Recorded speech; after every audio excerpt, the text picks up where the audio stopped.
Chapter 25. The news was all over town in 2 minutes, and you could see the people tearing down on the run from every which way, some of them putting on their coats as they come. Pretty soon we was in the middle of a crowd, and the noise of the trampin' was like a soldier march. The windows and dooryards was full, and every minute somebody would say over a fence, "Is it them?" And somebody trotting along with the gang would answer back and say, "You bet it is." When we got to the house, the street in front of it was packed, and the 3 girls was standing in the door. Mary Jane was red-headed, but that don't make no difference. She was most awful beautiful, and her face and her eyes was all lit up like glory, she was so glad her uncles had come. The king, he spread his arms, and Mary Jane, she jumped for them, and the hare-lip jumped for the duke, and there they had it. Everybody most, leastways women, cried for joy to see them meet again at last and have such good times. Then the king, he hunched the duke private. I see him do it.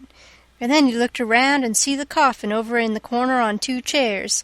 So then him and the duke, with a hand across each other's shoulder and the other hand to their eyes, walked slow and solemn over there, everybody dropping back to give them room, and all the talk and noise stopping, people saying, "Shh," and all the men taking their hats off and drooping their heads, so you could 'a' heard a pin fall. And when they got there, they bent over and looked in the coffin and took one sight, and then they bust out a-crying so you could 'a' heard them to Orleans most, and then they put their arms round each other's necks and hung their chins over each other's shoulders, and then for 3 minutes, or maybe 4, I never see 2 men leak the way they done. And mind you, everybody was doing the same, and the place was that damp I never see anything like it. Then one of them got on one side of the coffin, and the other on the other side, and they kneeled down and rested their foreheads on the coffin, and let on to pray all to themselves. Well, when it come to that, it worked the crowd like you never see anything like it, and everybody broke down and went to sobbing right out loud. The poor girls, too, and every woman nearly went up to the girls without saying a word and kissed them, solemn on the forehead, and then put their hand on their head and looked up towards the sky with the tears running down, and then busted out and went off sobbing and swabbing, and give the next woman a show. I never see anything so disgusting.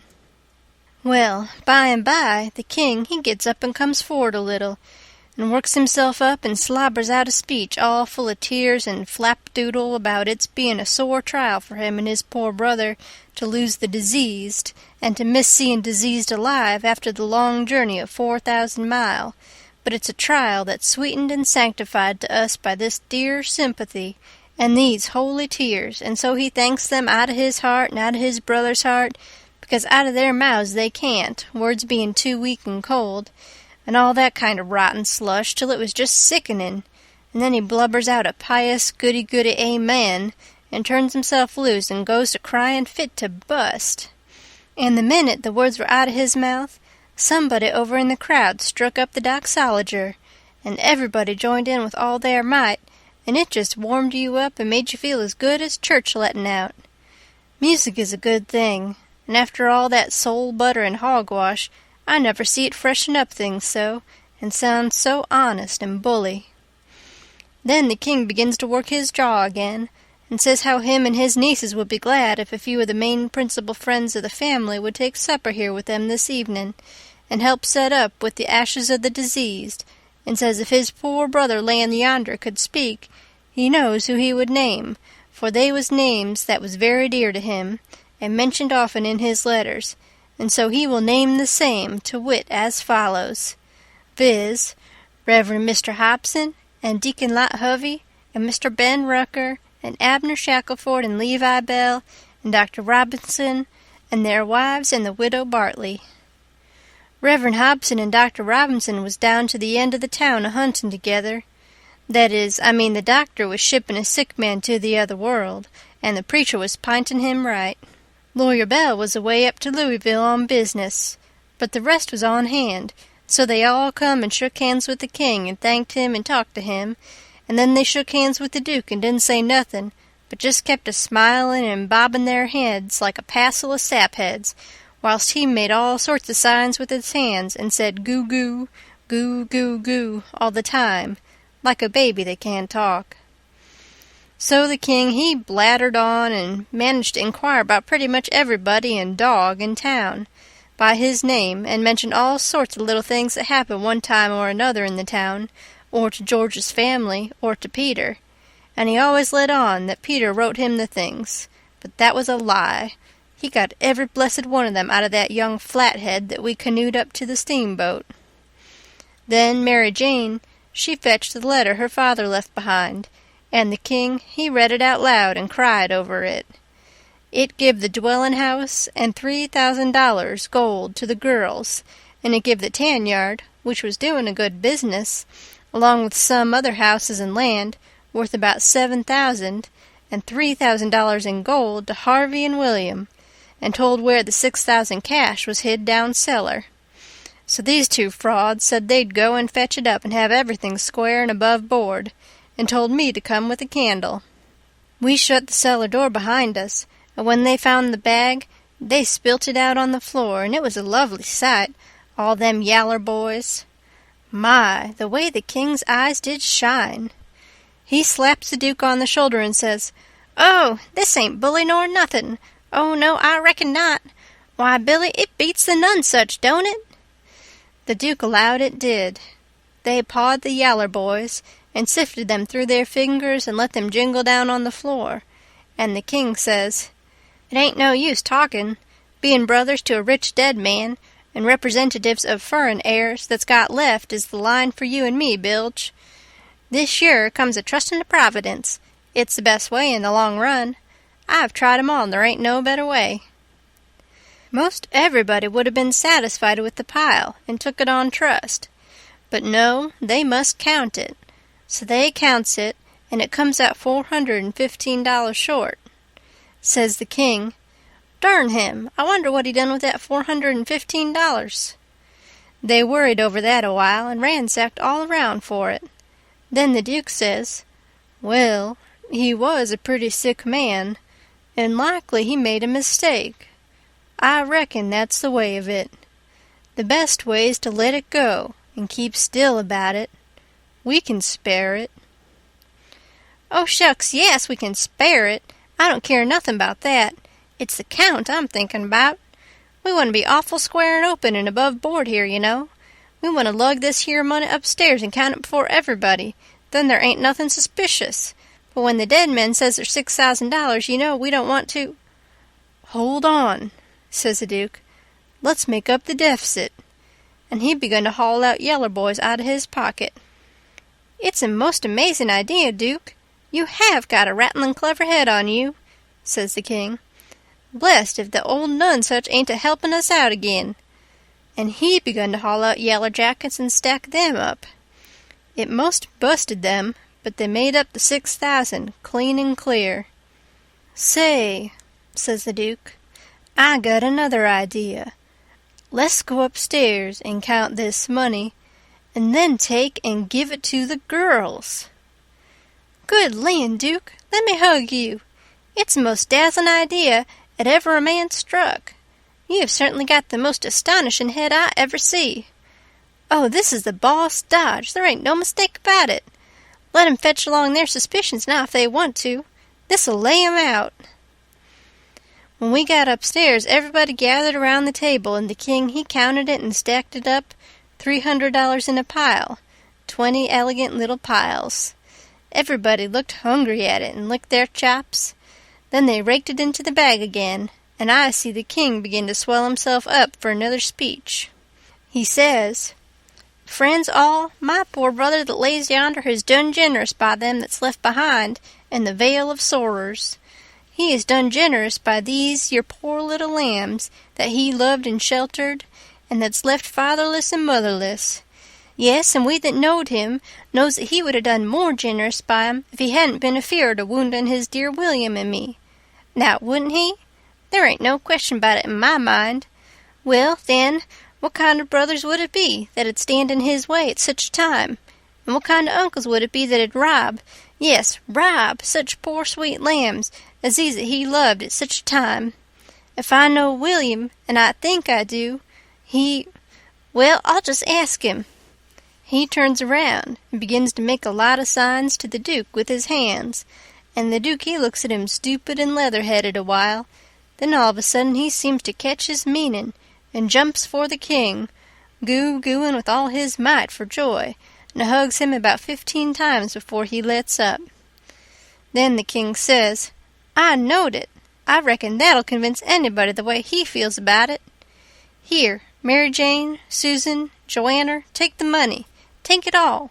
It's the gift of him that lays yonder, cold but joyful." Mary Jane, she went for him. Susan and the hare-lip went for the Duke, and then such another hugging and kissing I never see yet. And everybody crowded up with the tears in their eyes, and most shook the hands off of them frauds, saying all the time, "You dear good souls, how lovely! How could you?" Well, then, pretty soon all hands got to talking about the disease again, and how good he was, and what a loss he was, and all that. And before long, a big iron-jawed man worked himself in there from outside, and stood a-listening and looking, and not saying anything, and nobody saying anything to him either, because the king was talking, and they was all busy listening. The king was saying, in the middle of something he'd started in on, "Them being particular friends of the diseased, that's why they're invited here this evening, but tomorrow we want all to come, everybody, for he respected everybody, he liked everybody, and so it's fitting that his funeral orgies should be public." And so he went on a-mooning on and on, liking to hear himself talk, and every little while he fetching his funeral orgies again, till the Duke he couldn't stand it no more, so he writes on a little scrap of paper, "Obsequies, you old fool," and folds it up and goes to goo-gooing and reaching it over people's heads to him. The king reads it and puts it in his pocket and says, "Poor William, afflicted as he is, his heart's all is right. Asked me to invite everybody to come to the funeral, wants me to make 'em all welcome, but he needn't a worried, it was just what I was at." Then he weaves along again, perfectly calm, and goes to dropping in his funeral orgies again every now and then, just like he done before.